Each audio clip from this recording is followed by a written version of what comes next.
Is this just fantasy, or has it been a while? It's that one. Well, folks, it's been quite a while since I made a video and posted it, and I've been real busy, got married, been drawing, making comics, even comics that are being kickstarted right now. More information on that later, or maybe now, who knows. But in any case, also making board games related to said comic. And just reading and having a summer and just life, gotta say. Sometimes comments can take it out of you and make you not want to do things. Anyway, so I just thought I would do kind of a catch-up episode, sort of. Not go into anything too in-depth, but just kind of cover at a brisk pace what I have been reading, what I will be covering in episodes that are forthcoming, and just generally speaking, just a catch up to let you know that I haven't stopped reading and wanting to talk about some fantasy works. So I'll just get into it. Starters, I'm still reading Conan, folks. That's to nobody's surprise. This isn't the most recent issue, of course, but I just tossed one out there. But still reading Conan because I'm still enjoying Conan. Got a kind of a wild story arc here that I wasn't expecting to either have happen or really enjoy as much as I would. But the art goes a long way. Of course, Rob Delatorre just killing it. And yeah, just been enjoying how that's been rolling along. And on that topic, still reading Savage Sword, because after the first issue, every subsequent issue has been a marked improvement. And just got some really awesome stuff. I think they just really moved it along, and yeah, we got a tie-in to the new crossover event. Not really a crossover, because none of the other characters in the Robert E. Howard verse have their own comics, at least under Titan. It's just Conan, but interesting nonetheless. But yeah, been reading Savage Sword. Gonna be talking about Savage Sword. Very glad to just have this book to look forward to regularly. And speaking of Savage Sword, I'm also still reading older copies of Savage Sword because I kind of like them better. Just because they got some masters of the craft working on it. And so this will be an upcoming episode where I just get to gush over comic creators that I love. So yeah, still reading old stuff. Have no worries. I'm still reading old stuff. Reading Helena Windhorn, and I have to because it's Bilquis. Bilquis Evely is the reason to pick up the book. It's just gorgeous, gushing creativity. It's just wonderful. And it's a bizarrely told story. The Tom King's really trying something different here, but I feel like comics is a place where you can try things and see if it succeeds. And honestly, with this collaborator, or especially both of these people collaborating, everybody collaborating together, I think that the results are at least going to look gorgeous. But I've been really enjoying it. Really interesting characters, really interesting story.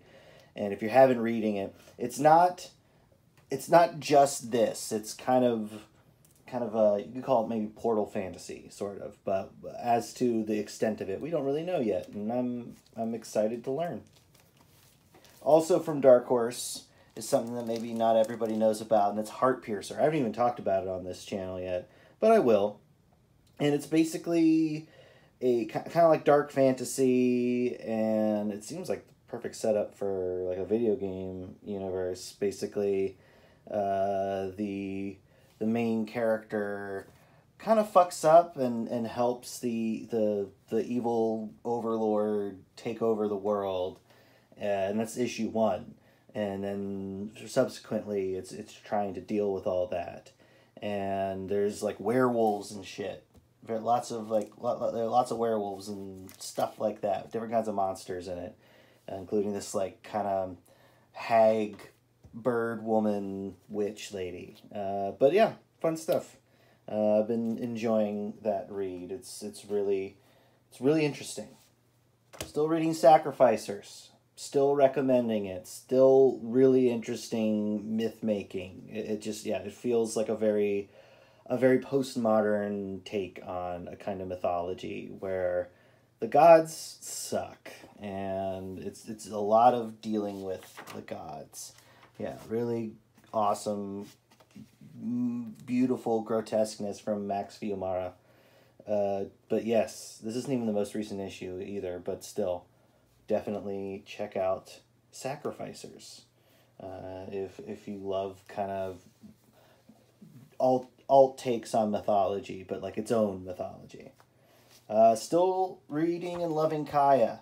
Now, if you haven't read Kaya yet, you got to. Wes Craig is one of the best doing it right now.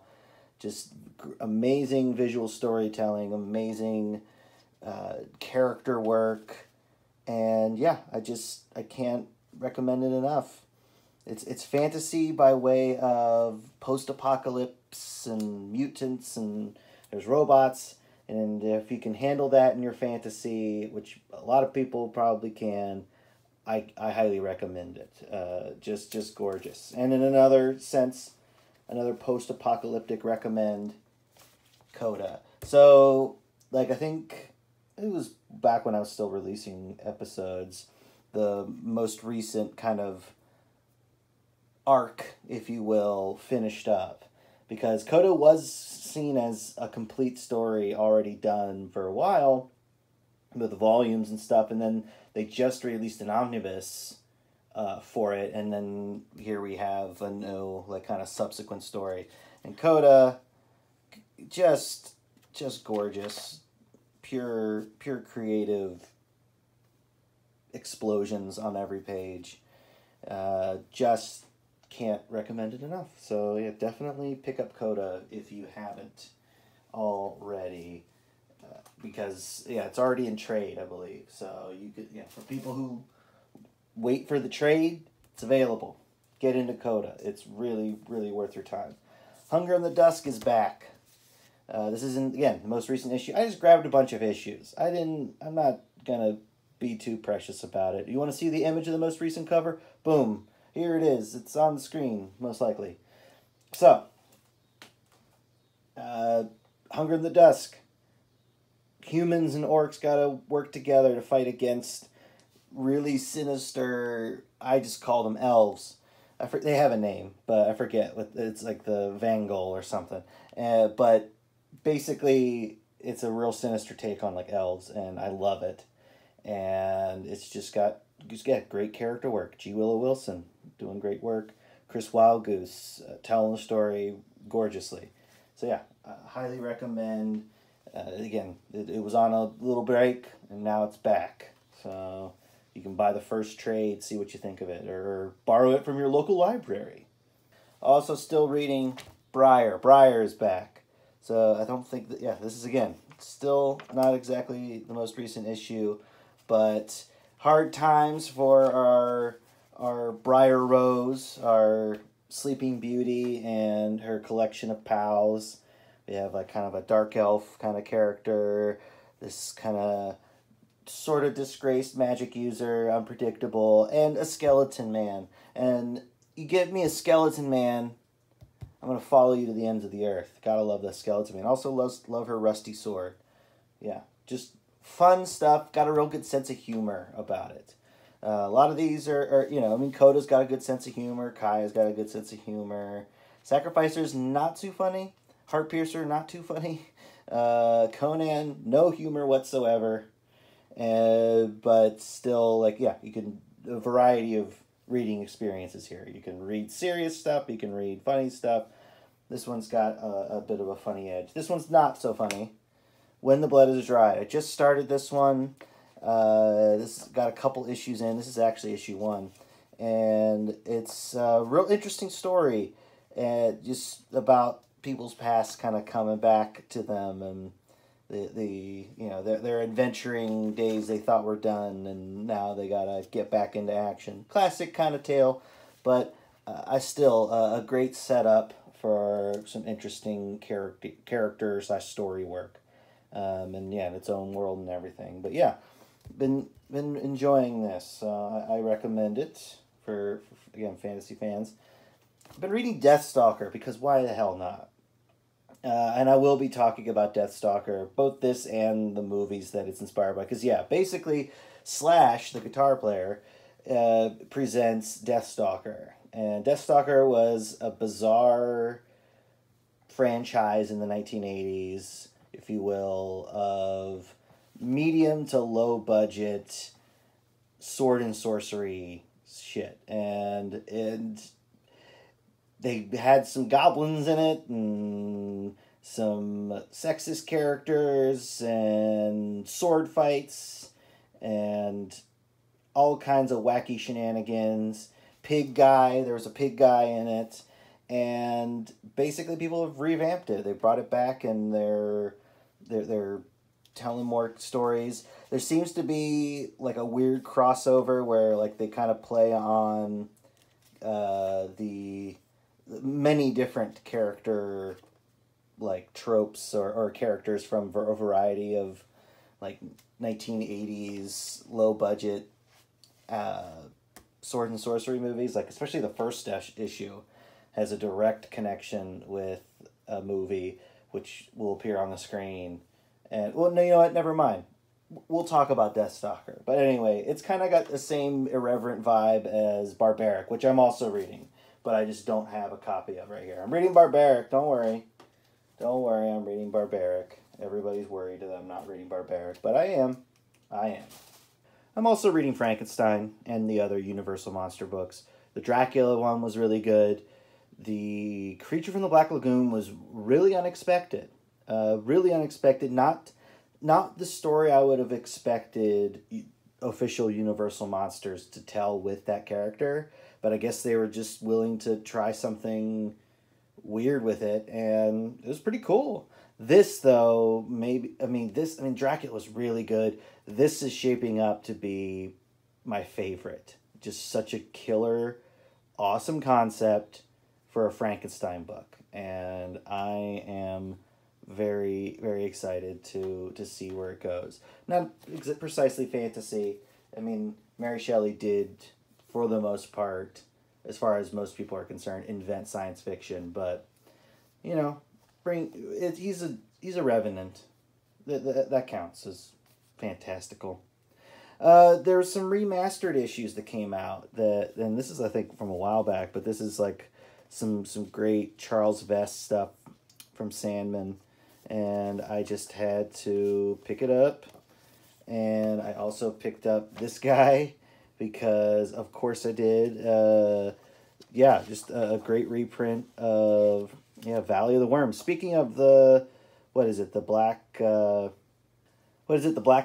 crossover, here we have one of those characters, James Allison, who's remembering his days as a Conan type guy doing this stuff. But you know what? We get some cool art here. I don't know. This is fun to pick up. Some great Gil Kane artwork. Look at this guy. Anyway, and it looks like a worm. Weird. Also, picked this up. Definitely going to be doing a video about this. The White Trees. It is a very, very unique story. It's very warriors, adventurers, and stuff, such like that. But definitely telling a different kind of story with different kinds of characters than many people may be used to. And I really enjoyed it. Definitely going to be talking about this one. And there's more in this universe. I forget what that book's called, but I also have that. Again, I just wanted to make a quick video to talk about what I've been reading.